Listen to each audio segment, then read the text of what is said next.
for us, it was really important to not even get offers from buyers who wouldn't be a good partner for our culture. We knew that there would be no partner like us because there are no two agencies alike.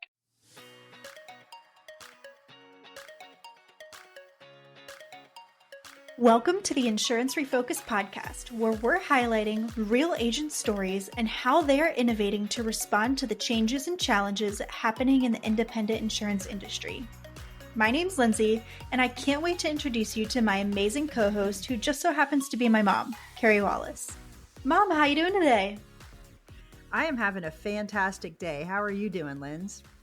I'm doing good. It's been a good day filled with a lot of good topics and brainstorming going on. So it's been a good one.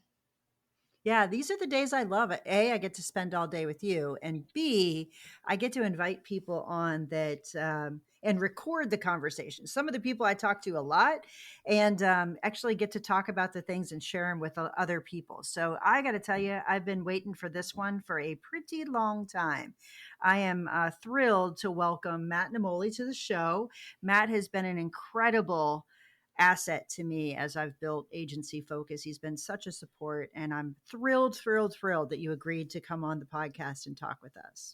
Hey, Carrie, one of my best friends in the space. I accepted.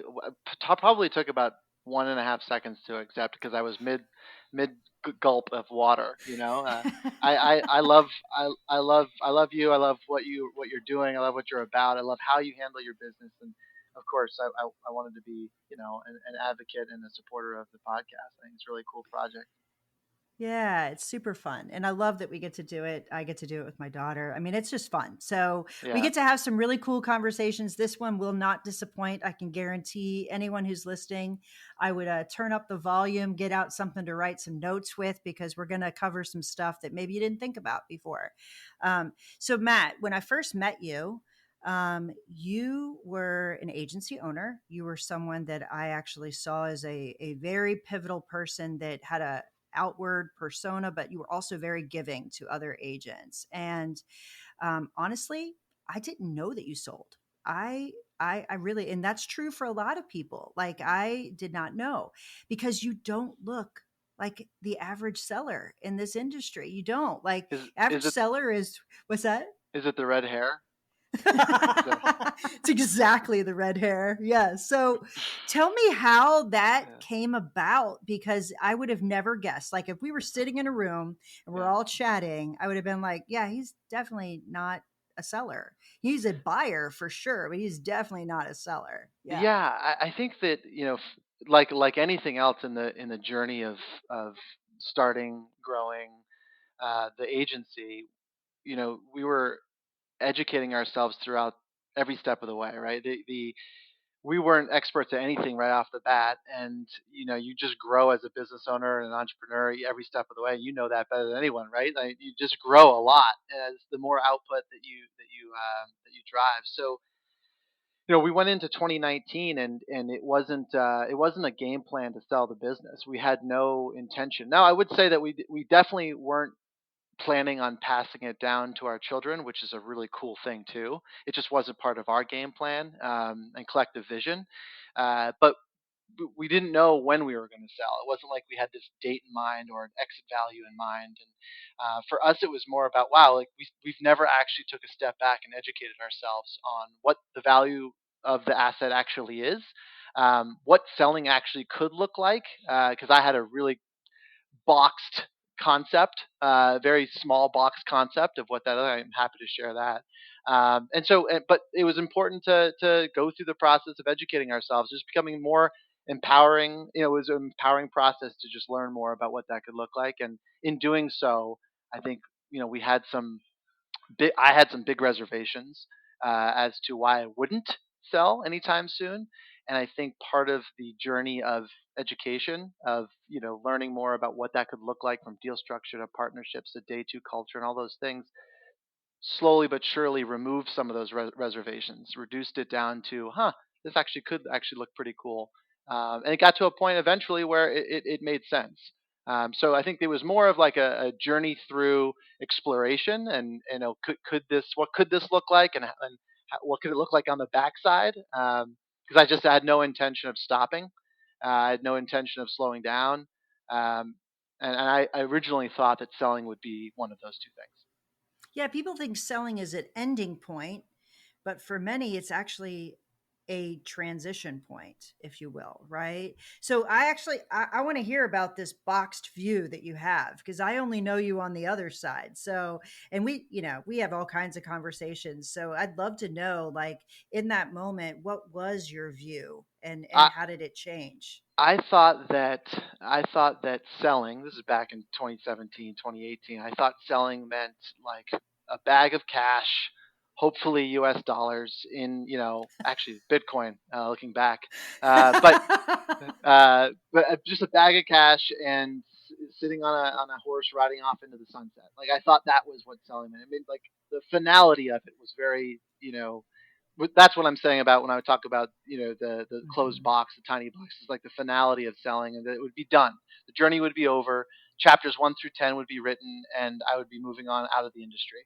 And I was very grateful for being in the industry, finding myself in this industry, and super appreciative of the partnership I had with Zach and everything that we had built, the team that we had. Like stopping was not an option.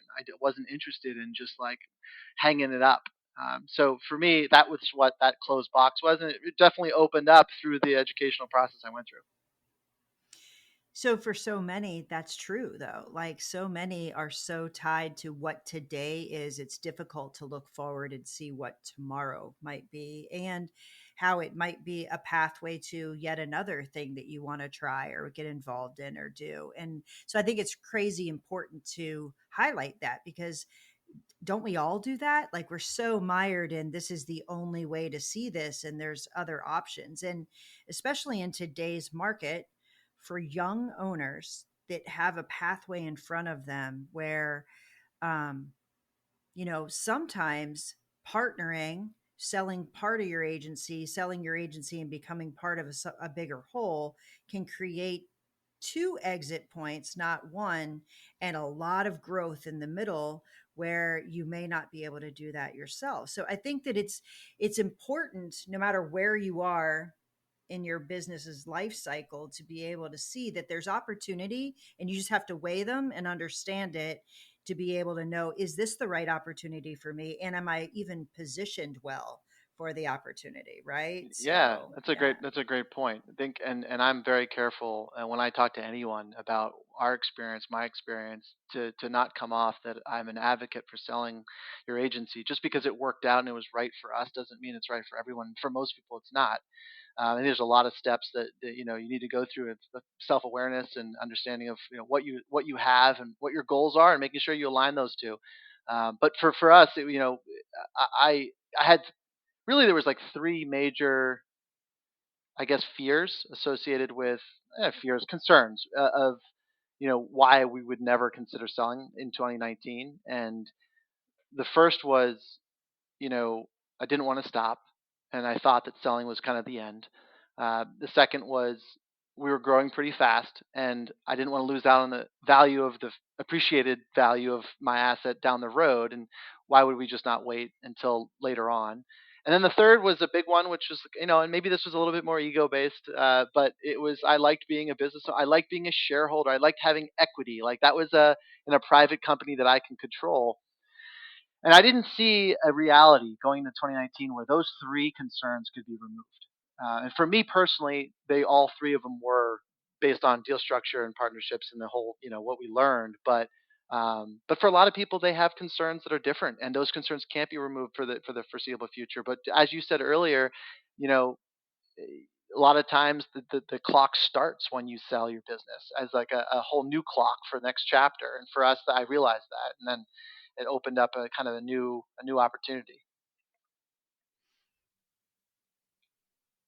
So when you had when you were in the process of selling and you had offers coming in, how did you determine what was important to you and your partner? Because you had a partner, right?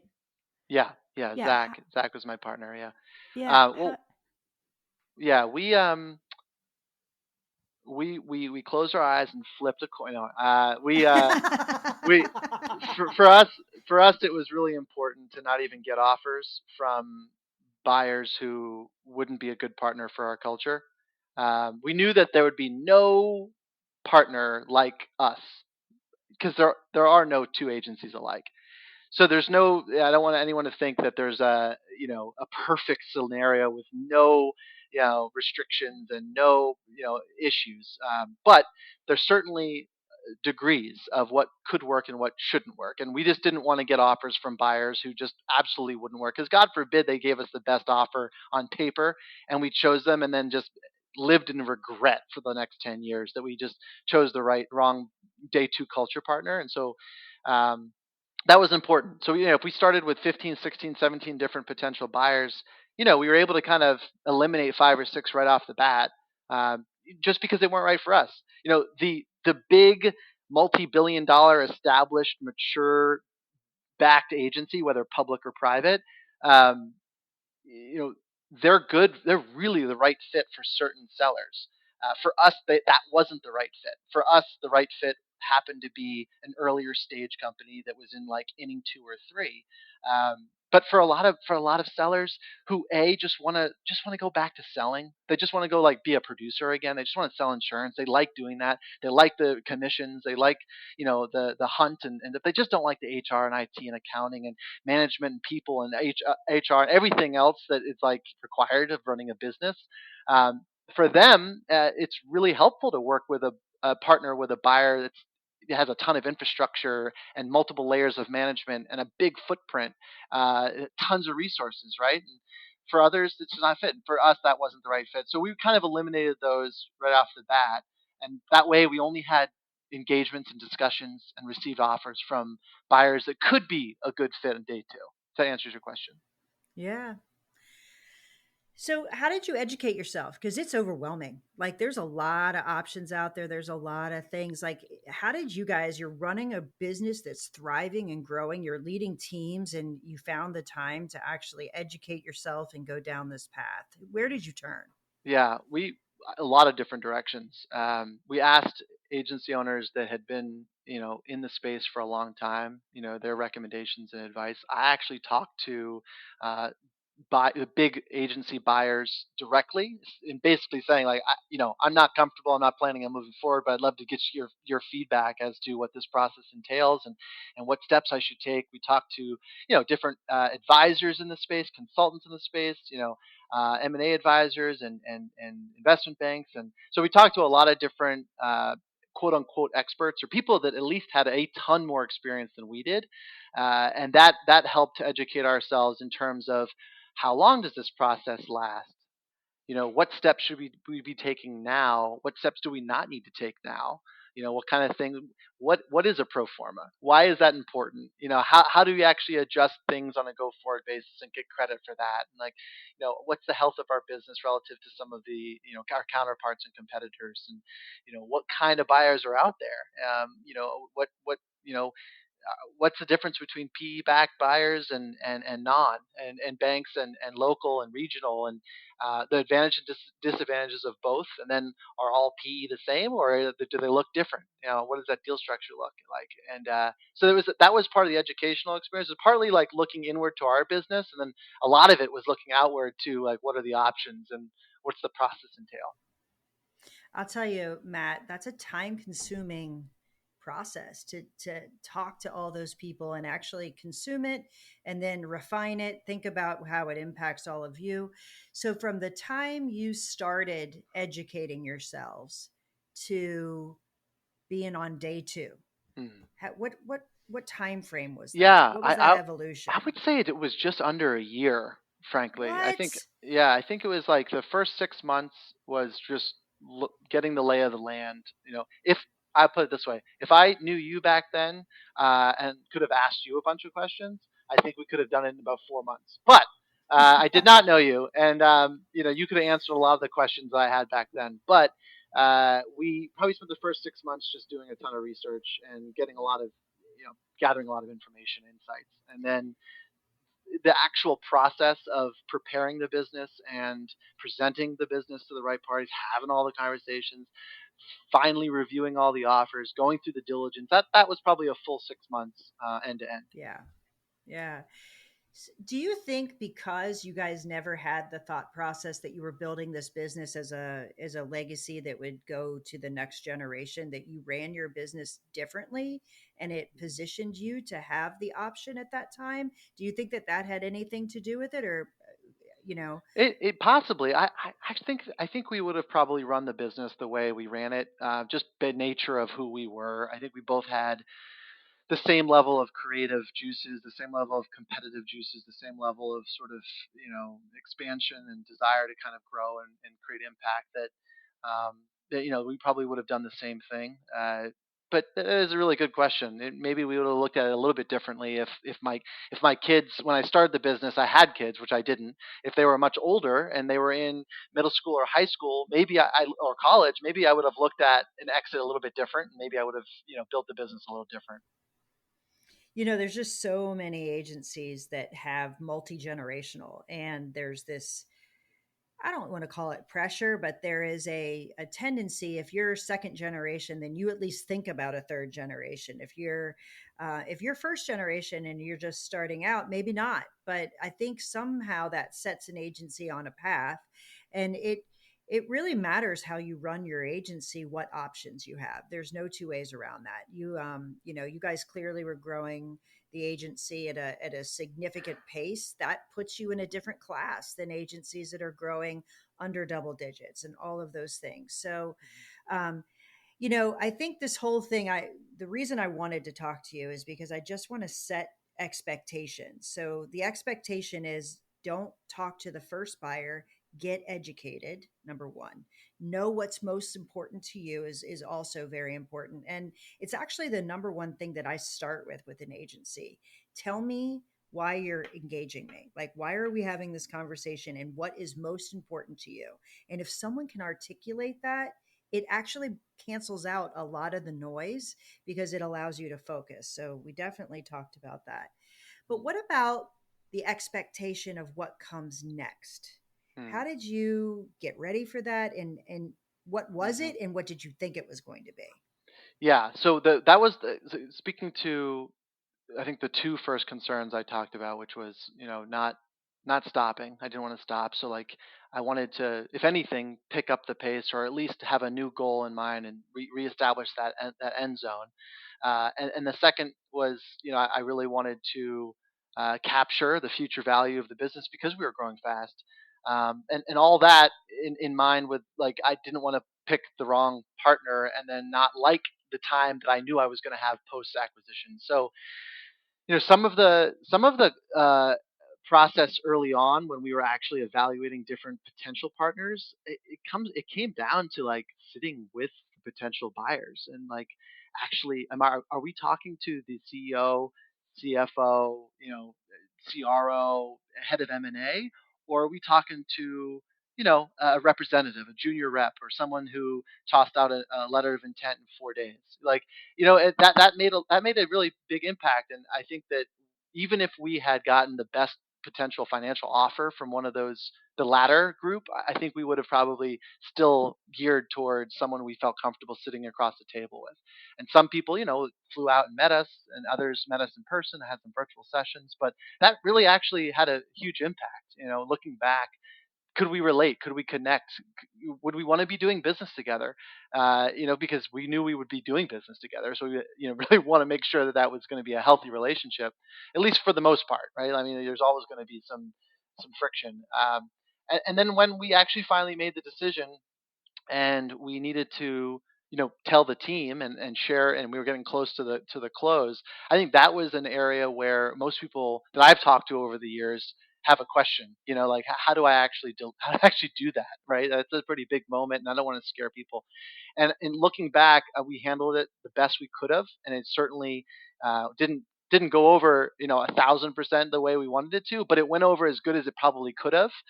We were very transparent, said that we found a partner that we wanted to grow with, that they were in the second, third inning of their journey, that they had more resources, that they had a game plan to become much, much bigger than we could ever on our own. And we wanted to take that as the next chapter, and that we did all the diligence up front to make sure that A, no one's job was going to be eliminated. B, everyone was going to get bonuses. C, health insurance, if anything, was going to be improved from what we had, and if not, their compensation would be increased to accommodate for that. D, that their job opportunities moving forward maybe could grow even more because they're a much larger organization, which ended up happening. We had a lot of people on the team at GNN end up going into corporate marketing, HR, other places, that now working for a company of 2,500, 3,000 people versus 30. And so, a lot of that went over well, but we were also very transparent. I guess my recommendation to anyone going through the process is to be extremely candid with, we've done as much due diligence up front to find the right partner, not just for us, but for you. But we could also be wrong, and there might be speed bumps. There actually will probably be speed bumps, and to just work with us and talk to us and engage with us and know that we're doing it for the right reasons. And I think that was key. Then once we actually got on the other side, I think then um, you know the reality hit in and hit home with what day to day would look like, and a lot of what we expected came true, which was very reassuring. And some stuff didn't, and that's just the way that I think you have to go into these transactions, is to know that do as good of a job as you possibly can vetting out your partner and make sure it's the right fit, and know that if 80 or 70% of what you hope the life would look like post transaction occurs, then you're winning. Yeah, for sure. Because change is difficult and change is unpredictable. Like you can do all the things you want to do, but at the end of the day, day two is the beginning of something new and you got to work at it. And it's kind of like any relationship, right? I mean, it's just, it is difficult to dot every I and cross every T. I will say that, right? Oh yeah, And impossible. impossible. So there's a slide that I use when I'm talking about um, contemplating the next owner of your agency and what things you should be thinking about. And typically, I'm talking about internal versus external. And external, you touched on. Not all external options are the same. You have selling to an agency, you have selling to private equity, and not all private equity. That's not one bucket. That's about 100 buckets. Like they Hmm. all look and feel different. So um, the slides I ask is in the agency, all the agency owners in the room, what do you think the number one thing is most important to the highest majority of agencies? And it says things like legacy, name on the door, employees, customers, whatever, the payout, earn out, the actual price, or working for another entity. And 9 out of 10 people will guess right what is most important to the majority of people. What do you think is the answer is, Matt? What do you think? I would say taking care of the team, or 100% of the time. yeah, 100% of the time. They yeah. typically will flip flop between my team or my customer, but they are one or two, and Hmm. everyone in the room is saying that number. That typically is what's most important. Hmm. What's most underestimated, and you haven't given it thought, and it causes the most regret, is working for another person, because Mm. you are an agency owner, Mm. and it's hard to imagine someone else Hmm. working for someone else once you've worked for yourself. And so I think it's really important what you said is, are you sitting across from someone that you can work with? Do you connect? Can you actually and see yourself? And is that the person you'd be working with, or is it just a representative of a company you'd be working with? Is oftentimes you're not talking to the people you're going to spend day to day with. You're talking to someone else.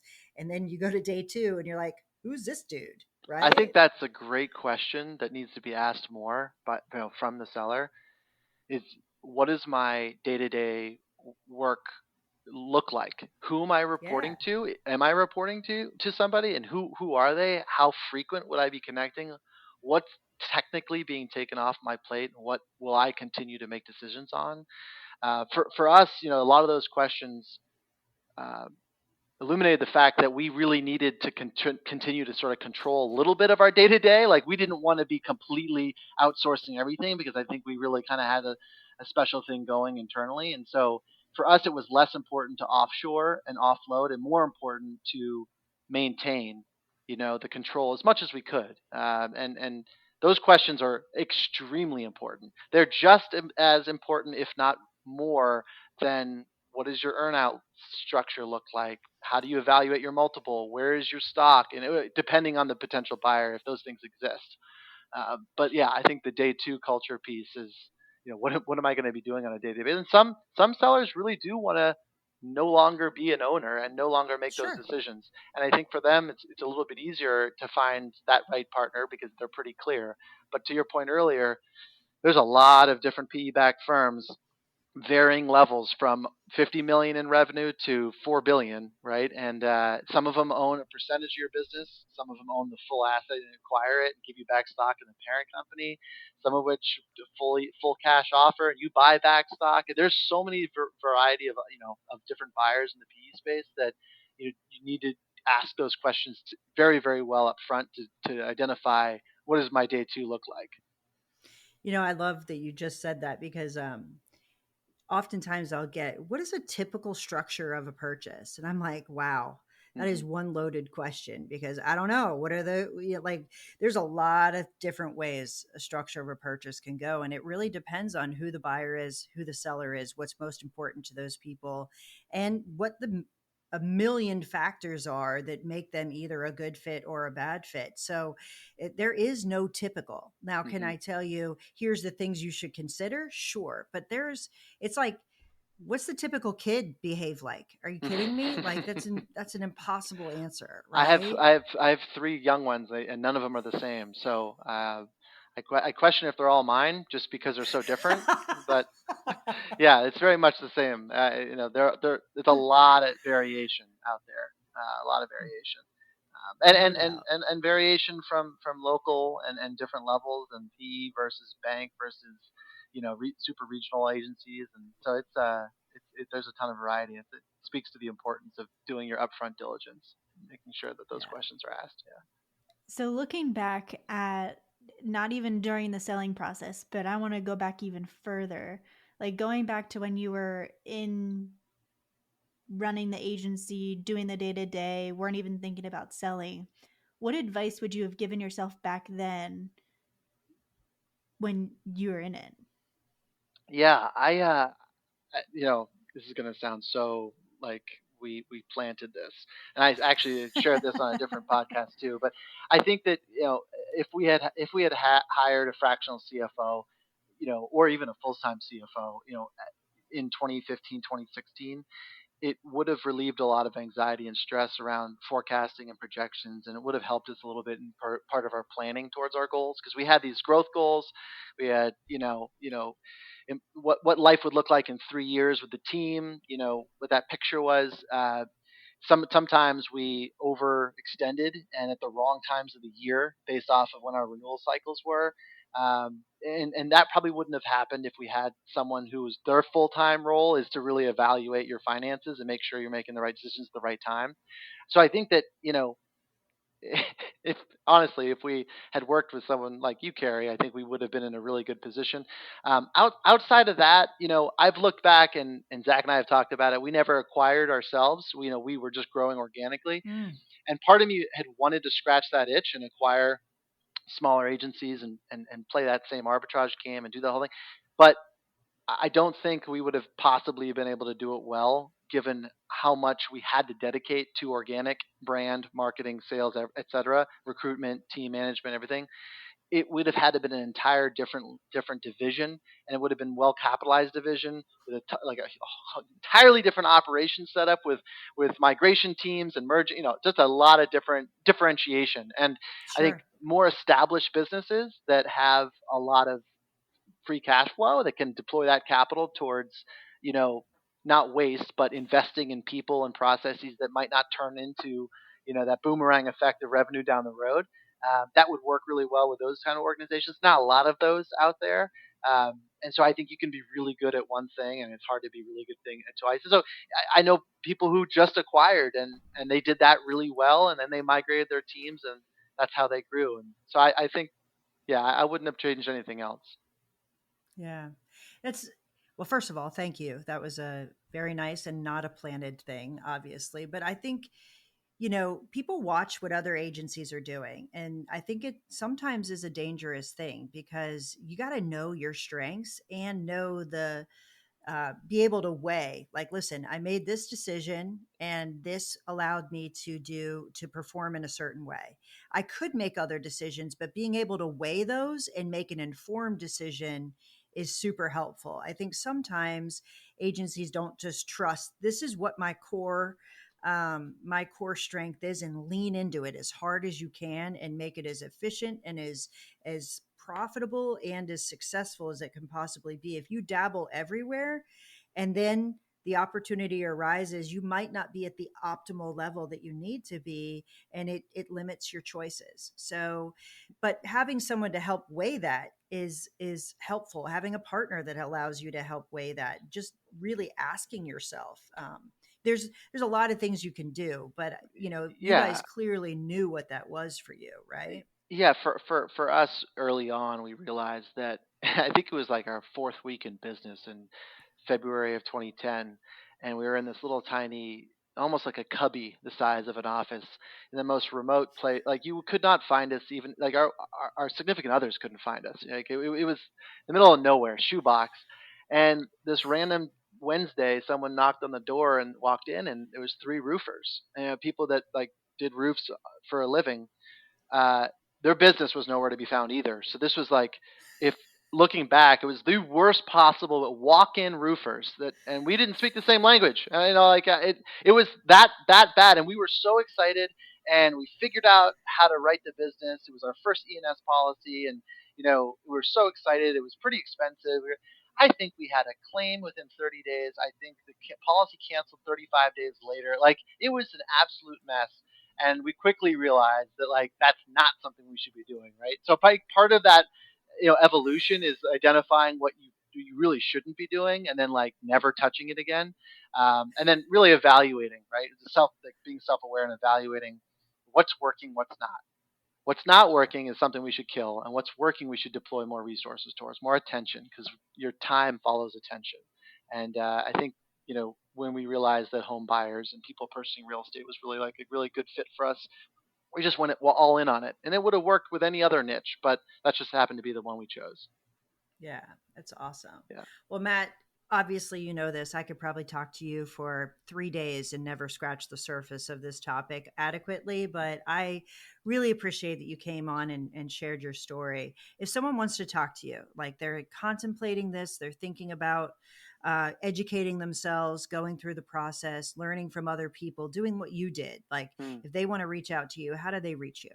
I would say I'm very reachable. I think they can engage on LinkedIn and send me a message. They can find my email. I've got, my emails are all over the place. They can send me an email, set up a time to call. I think I have a Calendly somewhere, so I'm sure that could be found. But anyone who wants to, DM me or send me an email or give me, reach out in any way, I'm pretty reachable.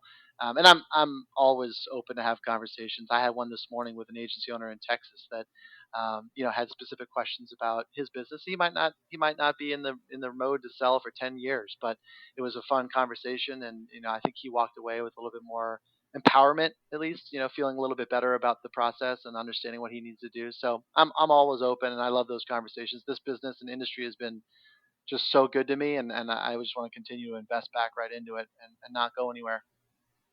I agree. And if someone's listening to this, hear that. Like, you don't have to be ready to do something to start educating yourself, because time is a gift, knowledge is a gift, and it only creates more options for yourself. So I hope they do reach out to you, Matt. Mm. I guarantee you, by doing this, you helped a ton of people think about it differently, maybe figure out some of the options for themselves or the things that are most important to them, which is probably the hardest piece of this, is really Hmm. figuring out uh, what is the path forward based on what's most important to me and not all the different noise that's out there. So thank you for coming and spending time with us. I really Thanks for appreciate having it. me.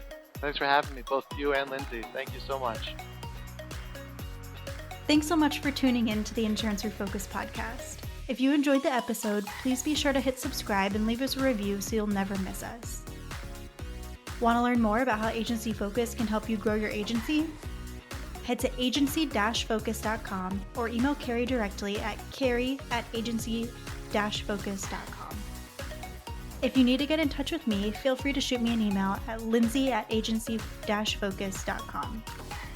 Thanks so much for tuning in. We'll see you next week.